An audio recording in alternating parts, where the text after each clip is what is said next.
हम लोग आज कर रहे हैं comparative development experiences of India and it's neighbours. वैसे तो इंडिया के बहुत सारे नेबर हैं, लेकिन हम लोग इस चैप्टर में जो नेबर कंट्रीज की बात कर रहे हैं वो कौन सी हैं? दो कंट्रीज, पाकिस्तान एंड चाइना। हम इन्हीं से कंपैरेटिव स्टडी करेंगे कि क्या तो कॉमन रहा और क्या हमारा डेवलपमेंट पाथ रहा, किस तरह से हर कंट्री ने अपनी डेवलपमेंट पाथ को फॉलो किया और किस तरह से हम डिफ्रेंशिएट रहे। ठीक है, तो इस चैप्टर में जो मेन टाइप ऑफ क्वेश्चंस हैं वो बहुत या तो एमसीक्यूज में आते हैं 1 मार्कर, और अगर आता भी है तो या तो पैसेज के फॉर्म में आता है। तो आपको बस एक अपनी जो थोड़ी सी बेसिक सी नॉलेज है उस नॉलेज को यूज़ करना है और थोड़ी अपनी अंडरस्टैंडिंग को यूज़ करना है, और या फिर आपको डेटा एनालिसिस करने को आता है तो आपको टेबल दे देते हैं और उस टेबल से आपको एनालाइज करना है। तो डेटा एनालिसिस करना हो चाहे पैसेज करना हो, इनमें एक बात का ध्यान रखना है कि पैसेज में it is like comprehension passage in English, तो उसी में से आंसर्स मिल जाते हैं। बट अगर कोई आंसर उसमें से कम मिल रहा है और आपको वो ज़्यादा लिखना है तो थोड़ा सा अपनी अंडरस्टैंडिंग से उसके लिए आपको ये चैप्टर को पढ़ना ज़रूरी है, वरना इस चैप्टर में से रटने वाला बहुत ज़्यादा नहीं है। जो रटने वाली चीज़ है वो यही है कि किस फील्ड में, किस सेगमेंट में, किस एलिमेंट में कौन सी कंट्री हाईएस्ट है, कौन सी लोएस्ट है। मिडिल वाली को भी इतना नहीं करना, ठीक है, ये इंपॉर्टेंट है। तो जब इस चैप्टर को हम शुरू करते हैं तो हम सबसे पहले हम बात करते हैं रीजनल ग्रुप्स की, जैसे कि हमारा सार्क है, यूरोपियन यूनियन है, एशियन है, G8, G20, ये सारे जो रीजनल ग्रुप्स हैं ये क्यों बनते हैं? क्या रीज़न है कि इन ग्रुप्स की फॉर्म करना पड़ता है, क्यों बनाना पड़ता है? Why these groups are formed? For technological development and exchange programs, कि हम एक दूसरे की टेक्नोलॉजी को एक्सचेंज कर लें और पॉलिसीज को। हर जगह सस्टेनेबल डेवलपमेंट को आना ज़रूरी नहीं होता, मतलब एडजस्ट तो कर ही सकते हो, बट पॉलिसीज रिफॉर्म करने के लिए, ठीक है, इन सब बातों के लिए, फॉर चेक ट्रेड रिलेशंस के लिए। और इसमें क्या होता है, हर कंट्री को ना अपना स्वॉट एनालिसिस करना बहुत ज़रूरी है, मतलब अपनी strength, weaknesses, opportunity and threats. तो जो सिमिलर टाइप ऑफ कंट्रीज होती हैं वो एक ग्रुप बना लेती हैं, ठीक है। उस जैसे ऑयल नेशंस है, ओपेक नेशंस है, ओपेक नेशन सारी ऑयल कंट्रीज का ग्रुप है, ठीक है। सार्क जो हमारा सारा साउथ एशिया का है। तो इस तरह से हमारा यूरोपियन यूनियन सारा यूरोपियन यूनियन है, मतलब यूरोप कंट्रीज का है। तो एशियन हमारा सारा एशिया की कंट्रीज का है। तो इस तरह से ये सब हमारे अलग अलग ग्रुप्स हैं, और इनका मेन मकसद यही होता है कि हमारा जो ग्लोबलाइजेशन प्रोसेस है उस ग्लोबलाइजेशन प्रोसेस में हमारे ट्रेड रिलेशंस हों। जो इस ग्रुप के मेंबर्स होते हैं उनके साथ ट्रेड जो पैक्ट्स होते हैं वो थोड़े लिबरल होते हैं, कि हमारे जो मेंबर कंट्रीज हैं उनको हम थोड़े लिवरेज देंगे, डिस्काउंट्स देंगे, रिबेट्स देंगे, लेकिन जो नॉन मेंबर कंट्रीज हैं उनके साथ इस तरह से डील होगा, ठीक है। तो अब जब हम बात करते हैं इन तीनों कंट्रीज़ की, इंडिया, चाइना, पाकिस्तान, इन 3 कंट्रीज़ में इंडिया लार्जेस्ट डेमोक्रेटिक कंट्री है। ये तो वैसे भी पता ही है कि लार्जेस्ट डेमोक्रेटिक कंट्री है। हमारी जो पाकिस्तान है उसे हम कमांड इकोनॉमी के फॉर्म में कहते हैं, ठीक है, पाकिस्तान कमांड इकोनॉमी है। एंड चाइना ने अपने आप को किसी भी सोशलिस्ट या डेमोक्रेटिक इस फॉर्म में रखा नहीं हुआ है, मतलब they don't want to put themselves in these categories, but still अगर हम इसको करना चाहें तो this country is moving towards democratic. Although वहाँ पे 1 पार्टी रूल ही चल रहा है, बट रीस्ट्रक्चर तो चलता ही रहता है। तो उस फॉर्म में अगर देखा जाए, अब ऐसे तो कोई इंडिया को बोल दे 1 पार्टी है, क्योंकि मोदी जी चले आ रहे हैं और आगे आने वाले टाइम में भी ये दिख रहा है कि हम मोदी जी आएंगे, बट हम 1 पार्टी रूल तो नहीं कह सकते ना, क्योंकि यहाँ पर एग्जिस्ट तो कर रही है इतनी सारी कंपनीज और इतने सालों से अलग अलग हैं ही, तो नहीं कह सकते ना। अगर कहेंगे तो that is completely wrong. But हाँ, चाइना में एक्चुअली 1 पार्टी रूल है कि कोई और पार्टी एग्जिस्ट नहीं करती, बट धीरे धीरे अब वहाँ पर भी डेमोक्रेटिक स्टार्ट हो रहा है, तो they are going towards democratic, ठीक है। तो इसीलिए उस इंडिया हमारी मिक्स्ड इकोनॉमी की कैटेगरी में आती है, बट पाकिस्तान को भी हम ये नहीं कह सकते कि वो कम्प्लीटली मिक्स्ड इकोनॉमी है, बट हाँ there is some portion of mixed economy and but they are command economy. China में भी they are going towards democratic, but हम उन्हें ये नहीं कह सकते कि वन पार्टी रूल है तो वो सोशलिस्ट है। तो ये सब कुछ थोड़ा मिक्स चलता है, ठीक है। अब अगर हम आगे की बात करें तो 1947 इसमें इंडिया एंड पाकिस्तान दोनों की फ्रीडम थी, ये तो हमें अच्छे से ही पता है भाई। एक 14 अगस्त है, एक 15 अगस्त है तो दोनों का फ्रीडम ईयर सेम ही। और 1949 चाइना का है। चाइना के लिए हम ये नहीं कहते कि चाइना को फ्रीडम मिली थी, हम ये कहते हैं कि China Republic of China establish हुआ था, ठीक है। कभी भी हम चाइना के लिए फ्रीडम नहीं कहते हैं। तो उसके बाद हमारी तीनों कंट्रीज़ में डेवलपमेंट स्टार्ट हुई। जैसे जैसे स्टार्ट हुई तो हमारे यहाँ पे इंडिया में फर्स्ट 5 ईयर प्लान बने 1951 से 56। हम लोगों ने सेकंड चैप्टर में पढ़ा था अपने कि 1950 में प्लानिंग कमीशन सेटअप हुआ था, और हमेशा से प्लानिंग कमीशन के चेयरमैन कौन रहे हैं? जो प्राइम मिनिस्टर। जैसे अभी नीति आयोग के भी चेयरमैन कौन रहे हैं? Prime minister. तो 1951-56 में फर्स्ट 5 ईयर प्लान इंडिया का बना था, ठीक है। पाकिस्तान ने भी अपना फर्स्ट 5 ईयर प्लान कहा था, लेकिन पाकिस्तान के प्लान्स को हम मीडियम टर्म प्लान कहते हैं। वेरी ऑब्वियस रीजंस कि वो हमारी कॉपी नहीं करेंगे, हम उनकी कॉपी नहीं करेंगे, हम बहुत क्लियर हैं अपने आप में। तो इन्हें हम कहते हैं medium term development plan, medium term development plan, ठीक है। ये पाकिस्तान में स्टार्ट हुए थे और ये 1953 में स्टार्ट हुए। तो ये ईयर्स हमारे लिए थोड़े से इंपॉर्टेंट हैं। अब 2018 से Pakistan is working out on the basis of 12th 5 year plan, ठीक है। उनका जो 12th 5 ईयर प्लान है वो 2018 से 2023, मतलब 23 हमारी NCERT की बुक क्योंकि अपडेट नहीं हुई है, बट अगर हम उसके अकॉर्डिंगली देखें तो अभी उनका 13th चल रहा होगा। अगर ये 12th 5 ईयर प्लान था तो एट प्रेजेंट 13th चल रहा होगा, ठीक है ना। ऐसे ही अगर हम चाइना की बात करें तो चाइना इस समय अपने 14th 5 ईयर प्लान पे चल रहा है, ठीक है। चाइना का जो 14th 5 ईयर प्लान है उसका ड्यूरेशन है 2021 टू 2025, यानी कि this is the last year of China, ठीक है। क्योंकि चाइना ने अपना फर्स्ट 5 ईयर प्लान इंट्रोड्यूस किया था 1953 में, 1956 में, सॉरी यहाँ पे गलत हो गया, 56 और 53। पाकिस्तान ने अपना फर्स्ट मीडियम टर्म प्लान 1956 में किया था, चाइना ने 53 में किया था। इंडिया अभी कोई 5 ईयर प्लान्स पे काम नहीं कर रही है क्योंकि इंडिया का प्लानिंग कमीशन अब रिप्लेस हो गया है विद नीति आयोग। कभी भी हम ये नहीं कह सकते कि ख़त्म हो गया, हम कहेंगे रिप्लेस हुआ है, क्योंकि कॉन्स्टिट्यूएंट बॉडी तो अभी भी है बट उसका जो स्ट्रक्चर है वो चेंज हो गया है, ठीक है। तो इंडिया ने 2017 तक 5 ईयर प्लान्स पे काम किया। 2017 में 12th 5 ईयर प्लान चल रहा था जो कि अब ख़त्म होकर अब नीति आयोग में कन्वर्ट हो गया है। पाकिस्तान ने जो स्ट्रैटेजी फॉलो की थी वो पूरी की पूरी स्ट्रैटेजी फॉलो की कि पब्लिक सेक्टर ही काम करेगा, जबकि इंडिया ने पब्लिक एंड 1991 रिफॉर्म कर दिया दोनों को, हाँ दोनों को काम क्या 1991 के पहले उसमें भी पब्लिक सेक्टर ही मेजर था।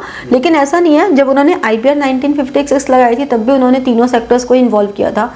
उसमें भी उन्होंने यही कहा था कि जो फर्स्ट कैटेगरी होगी वो पब्लिक की होगी, सेकंड जो होगी वो प्राइवेट होगी but to assist public, and third completely private होगी। बट 1980 तक तीनों की जो ग्रोथ रेट थी, पर कैपिटा इनकम थी, वो तीनों की सेम चल रही थी। तीनों की ऑलमोस्ट सेम थी, ज़्यादा डिफरेंस नहीं था, ठीक है ना। इनका टोटल सब सेम चल रहा था। उसके बाद चेंजेस स्टार्ट हुए 1980, इकोनॉमिक रिफॉर्म्स आने स्टार्ट हुए। तो इकोनॉमिक रिफॉर्म्स कैसे आए? होने को तो इकोनॉमिक रिफॉर्म्स तो चाइना ने सबसे पहले लेकर आया। चाइना सबसे पहले अपना 1958 में, मतलब उसने 1953 में स्टार्ट किया और 1958 में वो GLF लेकर आ गया, ग्रेट लीप फॉरवर्ड। क्या था इसका मेन एम? इंडस्ट्रियलाइजेशन। अगर इसका मेन एम पूछा जाए तो इंडस्ट्रियलाइजेशन था, ठीक है, इंडस्ट्रियलाइजेशन था। इन्होंने कहा मैसिव स्केल पे इंडस्ट्री सेट करो, अपने बैकयार्ड्स में इंडस्ट्री सेट करो, कम्यून सिस्टम लगा दो रूरल एरियाज़ में। कम्यून सिस्टम मतलब आप ज्वाइन कर लो अपना, ठीक है। तो इस तरह से कलेक्टिवली लैंड, उसका रीज़न ये था कि अगर किसी के पास इतनी लैंड है, किसी के पास फिर ये वाली लैंड ए के पास है, ये बी के पास है, ये सी के पास है, ये डी के पास है और ये ई के पास है, अगर ऐसे 5 लोगों के पास लैंड है, ये लोग अपनी अपनी फेंसिंग करेंगे तो सबका एरिया कितना कम रह जाएगा कल्टीवेशन का। लेकिन अगर ज्वाइन कर लेंगे तो एरिया ऑफ कल्टीवेशन बढ़ जाएगा। तो उन्होंने कम्यून सिस्टम्स बनाए कि छोटे छोटे लैंड्स जितनी भी हैं उनको ज्वाइन कर लो। तो इस तरह से टोटल 26,000 कम्यून्स डेवलप हो गए थे उस कैंपेन के थ्रू। ऑल्दो जीएलएफ बहुत अच्छे कॉन्सेप्ट के साथ आया था बट वही वाली बात होती है कि कुछ भी फिक्स रहता तो है नहीं ना, नथिंग इज़ परमानेंट। तो वही हुआ कि जीएलएफ स्टार्ट बहुत अच्छे मूव के साथ हुआ, बहुत बढ़िया वो काम भी कर रहा था, बट कुछ टाइम बाद ही वहाँ पे सीवियर डॉट आ गया, खराब हो गया, है ना। चाइना के 30 मिलियन पीपल मर गए बेचारे। फिर उसके बाद क्या हुआ, रशिया के साथ उनके रिलेशन ख़राब हो गए, तो रशिया ने अपना बैकफुट कर दिया। इन सब की वजह से चाइना को ये जो 2 मेजर रीज़न हुए, एक तो नेचुरल कैलामिटी और रशिया के साथ जो कॉन्फ्लिक्ट्स हुए, तो चाइना का इंडस्ट्रियलाइजेशन प्रोसेस जो चल रहा था अच्छा खासा वो कम हो गया। लेकिन चाइना तो चाइना है, कभी नहीं हार मारता वो। तो 1965 में मेओ आए, उन्होंने ग्रेट प्रोलेटेरियन कल्चरल रिवॉल्यूशन लेकर आए जो 1966 से 1976 तक चला। तो ये जो great cultural revolution, great proletarian cultural revolution जो ये आया, इसमें इन 10 सालों में उन्होंने कहा कि ठीक है, हमारी जो बेसिक्स है ना वो ख़त्म हो रहे हैं, मतलब हमारे जो रूट्स हैं वो ख़त्म हो रही थी। तो उन्होंने कहा कंट्री साइड पे जाओ और अपनी रूट्स पे काम करो। जो यंग जनरेशन थी, यंग जनरेशन को उन्होंने कंट्री साइड भेजा और कंट्री साइड पे उन्होंने रूट्स को समझने के लिए अपने कल्चरल हेरिटेज को, इसका नाम ही कल्चर था, अपनी कल्चरल रिवॉल्यूशन लाने के लिए अपनी कल्चरल हेरिटेज को उन्होंने फिर से लेकर आए। और इसका काफ़ी अच्छा इम्पैक्ट पड़ा क्योंकि जो भी स्टूडेंट्स थे, प्रोफेशनल्स थे, उनको वहाँ भेजा गया। जैसे अभी अगर तुम लोग जब आगे और हायर स्टडीज़ के लिए जाते हो तो अभी हमारे यहाँ इंडिया में भी ये चीज़ हो गई है कि बहुत सारे कॉलेजेस ऐसे हैं जो कि अपने स्टूडेंट्स को जब MBA करते हैं या कोई भी पढ़ाई करो तो उसमें वो 10 डेज़ 15 डेज़ रूरल एरिया, ऐसे रिमोट एरियाज़ जहाँ पर आपके फ़ोन कनेक्शंस भी शायद नहीं आएंगे, और वहाँ पे उनको काम करने भेजते हैं। तो क्यों? जिससे कि आपको अपनी रूट्स पता लगे, कुछ कल्चरल हेरिटेज है। इवन अगर दिल्ली यूनिवर्सिटी के बहुत सारे कॉलेजेस हैं में जो सोसाइटीज़ होती हैं, उन सोसाइटीज़ में भी कल्चरल प्रिजर्वेशन के ऊपर सोसाइटीज़ हैं। तो उसमें आप कल्चरल हेरिटेज जो हिडन टैलेंट्स हैं उन्हें ढूंढो और उनको प्रमोट करो। स्टूडेंट्स की ये जिम्मेवारी है।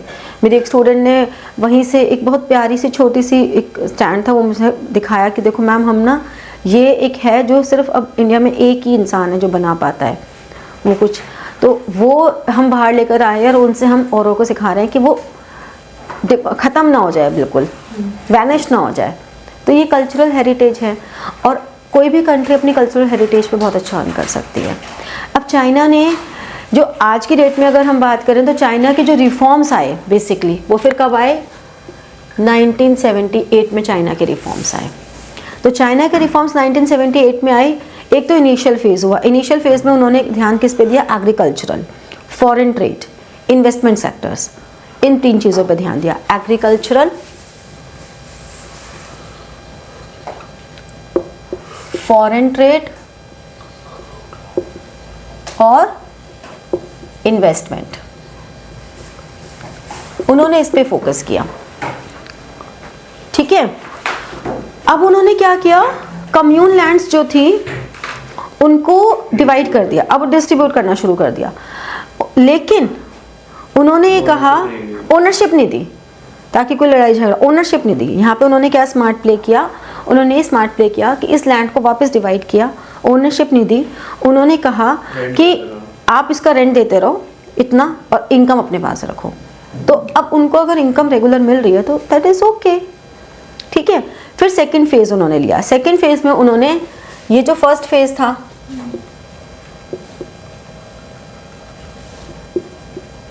और जो सेकंड फेज़ आया उसमें उन्होंने इंडस्ट्रियलाइजेशन किया।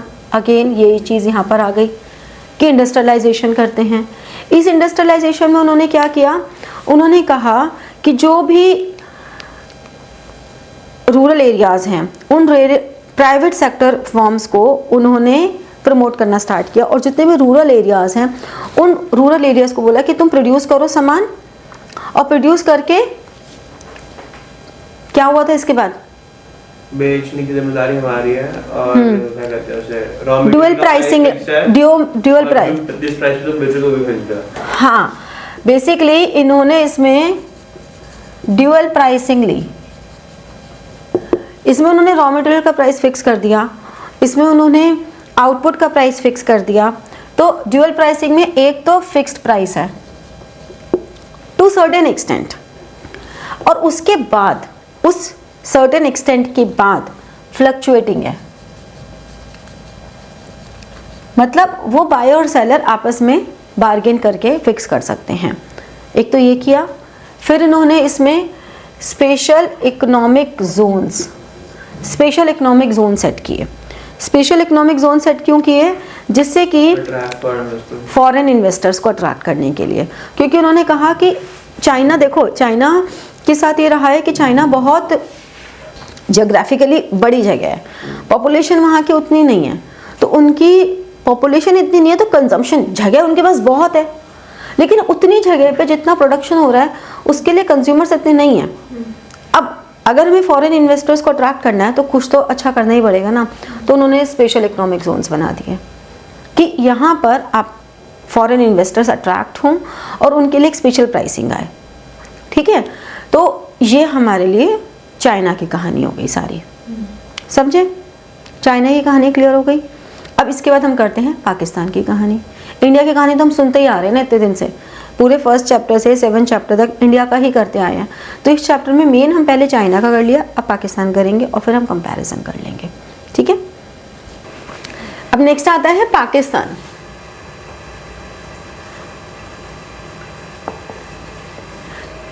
पाकिस्तान का नाम आते ही याद आ गया 23 फ़रवरी को तो इंडिया पाकिस्तान का मैच है। बेचारे हमारे 10th 12th के बच्चे, बोर्ड के बच्चे तो पेपर की पढ़ाई कर रहे होंगे, है ना? कोई सीरीज है ना?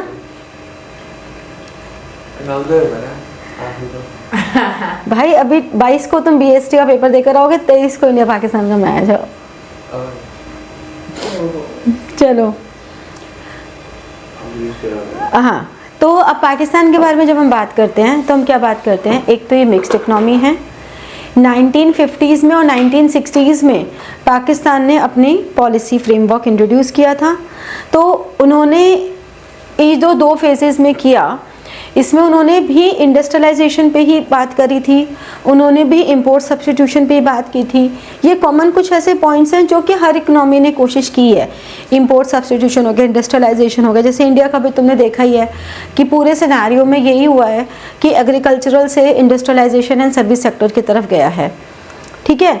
हाँ, इनकी जो भी पॉलिसी थी उन्होंने थोड़ा सा कंट्रोल करने के लिए इंपोर्ट्स को, तो उन्होंने direct import control on competing imports, मतलब उन्होंने डायरेक्ट कंट्रोल किया कि किसी तरह से हम इतना इंपोर्ट ना करें कि हमारी पूरी करेंसी बाहर चली जाए, ठीक है।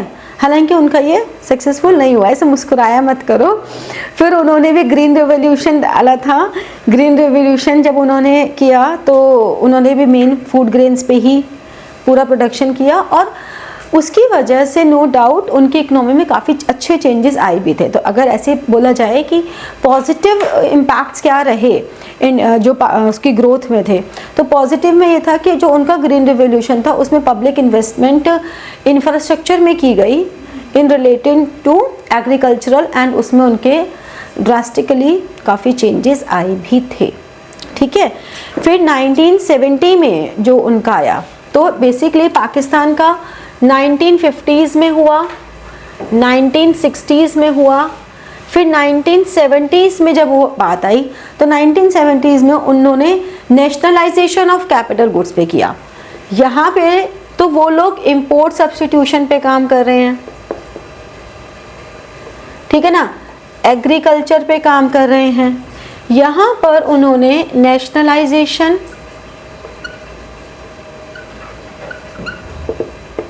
ऑफ कैपिटल गुड्स किया, ठीक है, नेशनलाइजेशन ऑफ कैपिटल गुड्स। यहाँ पे उन्होंने अपनी पॉलिसी को शिफ्ट किया और इस शिफ्ट से उन्होंने ये कोशिश की कि हम अपने कैपिटल गुड्स की प्रोडक्शन भी खुद करेंगे नेशनलाइजेशन पे। फिर 1980s में, मतलब देखो हर 10 साल बाद उनके चेंजेस आ रहे हैं, 1980s में उन्होंने डीनेशनलाइजेशन कर दिया।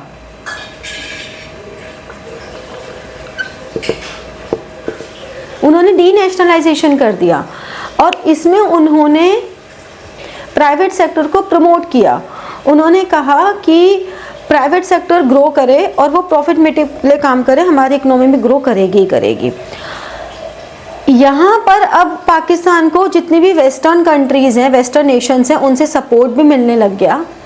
वो लोग इनको फंडिंग देने लग गए और उनके यहाँ से भी मिडिल ईस्ट को हेल्प जाने लग गई, यानी कि उनका समझौता मिडिल ईस्ट के साथ भी हो गया, वेस्टर्न कंट्रीज़ के साथ भी हो गया। और 1988 में फाइनली यहाँ पे रिफॉर्म्स आए। हमारे 1991 में आए थे, इनके 1988 में आए, ठीक है। अब अगर हम डेमोग्राफिक इंडिकेटर्स की बात करते हैं तो डेमोग्राफिक इंडिकेटर में अगर हम फर्टिलिटी रेट की बात करें तो fertility rate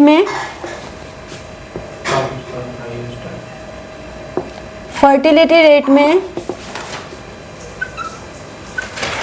highest and lowest अगर हम बात करें तो पाकिस्तान हाईएस्ट है एंड लोएस्ट चाइना है। चाइना लोएस्ट क्यों है? वन चाइल्ड पॉलिसी से। वन चाइल्ड पॉलिसी चाइना की क्या थी कि जितने भी कपल हैं वो एक ही चाइल्ड उनको अलाउ है। अगर एक से ज़्यादा किसी के हो जाते थे तो उनको उसे मिलिट्री में भेजना पड़ता था, गवर्नमेंट उनको ले लेती थी, ठीक है। बट उसका साइड इफ़ेक्ट, एक तो प्लस पॉइंट ये हुआ कि उनकी जो पॉपुलेशन थी वो कंट्रोल में आ गई, बट उसका साइड इफ़ेक्ट ये हुआ कि एट सम टाइम उनकी edged population, elderly population, dependent population ज़्यादा हो गई, वर्किंग पॉपुलेशन कम हो गई, उससे वर्किंग पीपल कम हो गए, तो वो उनके पास यूथ नहीं रहा। तो आगे उनके डेवलपमेंट में फिर यूथ ही तो होता है जो मेन फैक्टर होता है डेवलपमेंट का। तो ऐसे केस में चाइना को फिर उन्होंने अलाउ कर दिया कि नाउ द कपल में हैव 2 चाइल्ड, ठीक है। तो उन्होंने 2 चाइल्ड पे ले आए। फिर अगर हम अर्बनाइजेशन की बात करें तो अर्बनाइजेशन कहाँ पे सबसे ज़्यादा हुआ? चाइना। और अगर लोएस्ट की बात करें तो लोएस्ट सबसे कम अर्बनाइजेशन कहाँ हुआ है? इंडिया। हाँ, मैं इसीलिए चुप थी कि इंडिया में अभी भी हमारा रूरल सेक्टर काफ़ी ज़्यादा है, ठीक है। अगर हम पॉपुलेशन की बात करें तो एनसीईआरटी के अकॉर्डिंगली, क्योंकि एनसीईआरटी अपडेटेड नहीं है, China is the most populous country. But यहाँ पर अभी हमारी बड़ी बड़ी हेडिंग आई थी, याद है कुछ टाइम पहले न्यूज़पेपर में, India is the most populous country. तो आपको वैसे तो हमें एनसीईआरटी के डेटा पे ही पूरा फोकस करना होता है, लेकिन ये एक ऐसा फैक्टर है जिसमें आप इंडिया को ही बोलेंगे क्योंकि ये बहुत इंपॉर्टेंट फैक्टर है। और लोएस्ट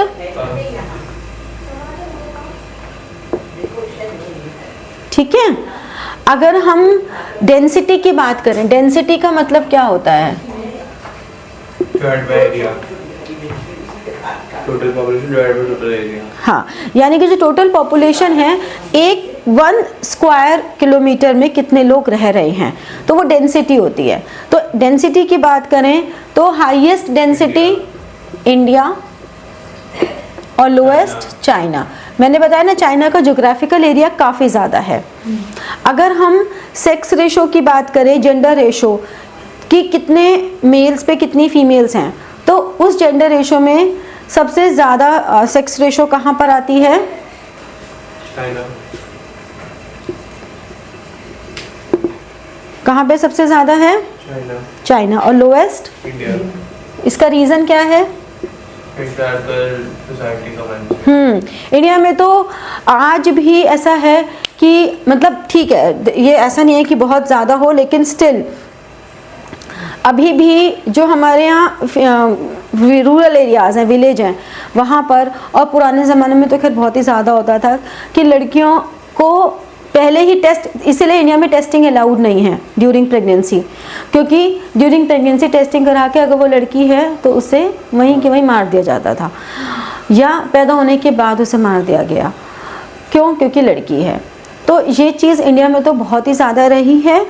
तो इंडिया के अंदर इसीलिए फीमेल रेशो कम है। और अब तो खैर इतनी ज़्यादा कम हो गई है कि शादी वादी करने के लिए भी ना वो कहते हैं भैया लड़कियां चाहे एज में बड़ी हो, सारे वो अरे वर्किंग भी हो तो सब चलेगा, सारी शर्तें मान लेते हैं, क्योंकि है ही नहीं, पहले तो इतना मार दिया और अब जरूरत है। बिकॉज किसी भी कंट्री की ग्रोथ तो फीमेल्स के थ्रू ही होगी ना, तो वो आप नहीं करोगे तो फिर तो बाद में जाओ। एनुअल ग्रोथ रेट की अगर हम बात करें,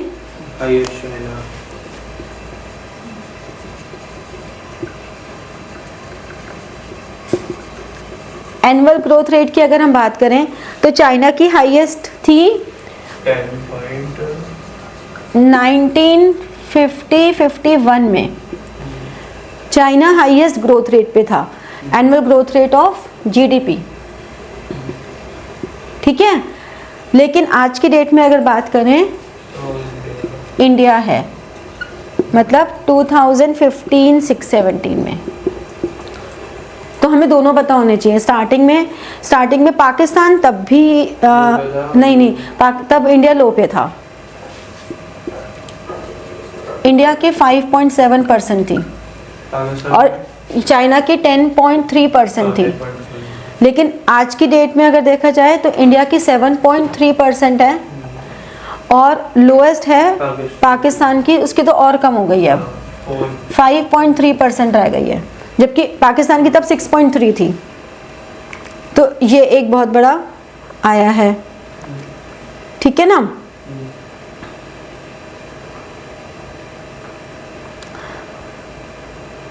तो ये आपके कुछ चीज़ें हैं जो आपको अच्छे से पता रहनी चाहिए।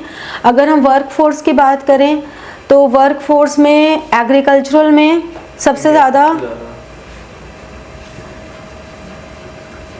अगर हम वर्क फोर्स की बात करें, एग्रीकल्चरल, इंडस्ट्रियल और सर्विस, तो अगर हम एग्रीकल्चरल की बात करें तो इंडिया में वर्कफोर्स परसेंटेज है या फिर नंबर है? परसेंटेज, एम्प्लॉयमेंट में टोटल परसेंटेज, ठीक है ना। तो अगर हम बात करें तो एग्रीकल्चरल में इंडिया की सबसे ज़्यादा है और किसकी सबसे कम है? चाइना की। चाइना एग्रीकल्चरल में सबसे कम है। उन्होंने तो एग्रीकल्चर को पूरा इंडस्ट्रियलाइजेशन पे शिफ्ट कर दिया। अगर हम इंडस्ट्री वाइज देखें तो इंडस्ट्री वाइज चाइना की सबसे ज़्यादा है और पाकिस्तान की सबसे कम है। और अगर हम सर्विसेज के पॉइंट से देखें तो सर्विसेज के पॉइंट से सबसे नहीं, सर्विसेज में भी चाइना ही ज़्यादा है। अभी भी इंडिया का वर्कफोर्स तीनों के कंपैरिजन में करें तो, अगर हम तीनों को कंपेयर करें तो डिस्ट्रीब्यूशन ऑफ वर्कफोर्स में अभी भी चाइना का ज़्यादा है और इंडिया का कम है, ठीक है। सबसे कम पाकिस्तान का नहीं है इसमें? किसमें? नहीं, इंडिया का सबसे कम है। तो ये सारे हमारे पास हैं। और अवेलेबिलिटी ऑफ वाटर, हाँ, अब अगर हम कुछ और इंडिकेटर्स की बात करें, ये टेबल तुम बनाते रहो साथ साथ, क्योंकि ये टेबल बड़ी इम्पोर्टेंट है। एमसीक्यूज में यही काम आता है या मैच दी फॉलोइंग में आता है, ठीक है ना। अब अगर हम बाकी चीज़ों में बात करें,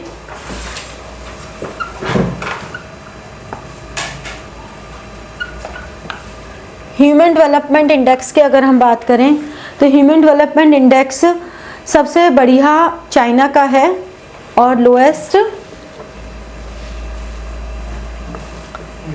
पाकिस्तान का है, इंडिया बीच में है। ठीक है, अगर हम लाइफ एक्सपेक्टेंसी की बात करें, लाइफ एक्सपेक्टेंसी का मतलब क्या हुआ, average age of people live from birth to death, कितने उसके एवरेज एज है, तो ये हमेशा ईयर्स में होती है। तो लाइफ एक्सपेक्टेंसी की अगर ईयर्स में बात करें तो सबसे ज़्यादा लाइफ चाइना की है और लोएस्ट पाकिस्तान में है।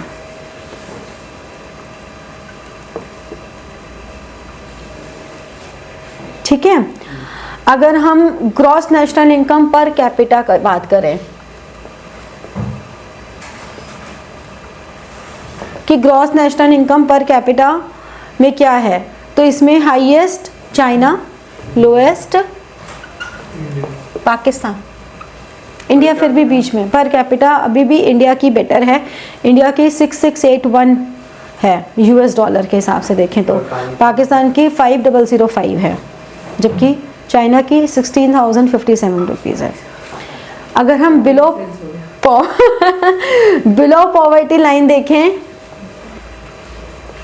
तो बिलो पॉवर्टी लाइन सबसे ज़्यादा लोग पाकिस्तान में हैं और लोएस्ट चाइना में हैं। Percentage wise? हाँ नंबर? हाँ नहीं, पर हाँ, तो क्या परसेंटेज वाइज या नंबर? ये आपका उसके वाइज है, परसेंटेज वाइज। अगर हम इन्फेंट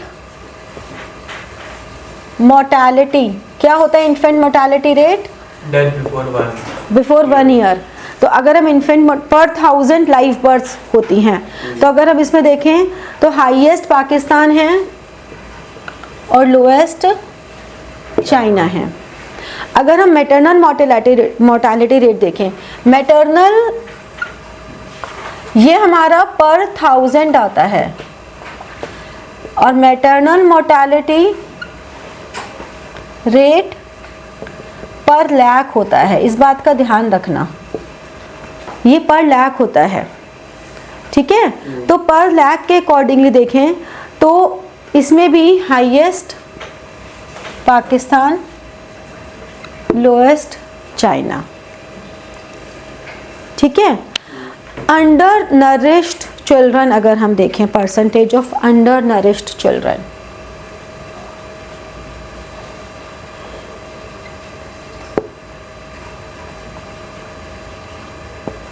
तो अंडर नरिश्ड चिल्ड्रन में सबसे ज़्यादा,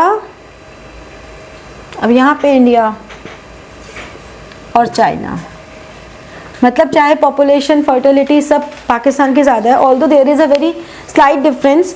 इंडिया का 37.9 है परसेंटेज, जबकि पाकिस्तान का 37.6 है। तो 37.9 एंड 37.6, 0.3 का डिफरेंस है, बट है इंडिया में अंडर नरिश्ड ज़्यादा, क्योंकि यहाँ पे डेंसिटी बहुत ज़्यादा है ना, तो और पॉपुलेशन भी ज़्यादा है, तो यहाँ पे वो सारी बेसिक थिंग्स मिल नहीं पाती हैं।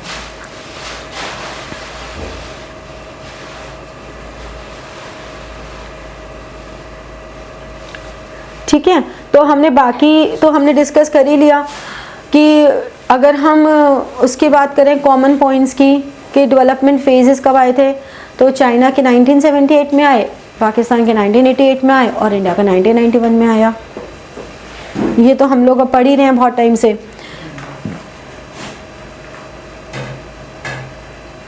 तो इस चैप्टर में ये ही था जो मोस्ट इम्पॉर्टेंट था, तो तुम्हें पता होना चाहिए। बाकी तो ये है कि टेबल एनालिसिस करनी आनी चाहिए और